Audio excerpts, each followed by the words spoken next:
तर मी अशी आशा करते की पाऊस लवकरात लवकर येते, कारण पाऊस न पडलेल्याच्या नंतर जे आपल्याला भोग भोगावे लागतील ते जरासे कमी होतील.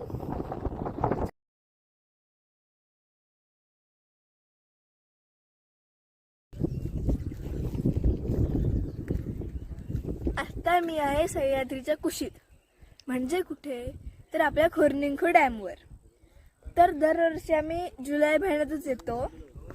तर तेव्हा तिथे जे सांडवे आहेत ते ओथंबून वाहत असतात.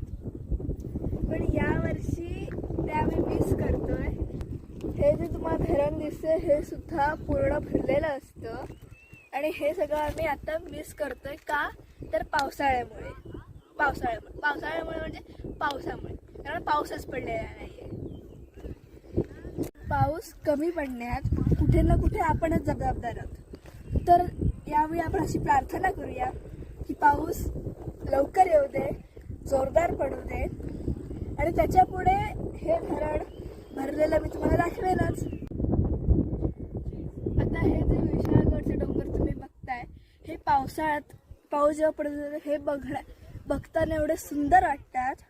आणि या ठिकाणचं जे दृश्य आहे ते पावसाळ्यातनं बघताना एवढं भारी वाटतं, मनमोहक असतं.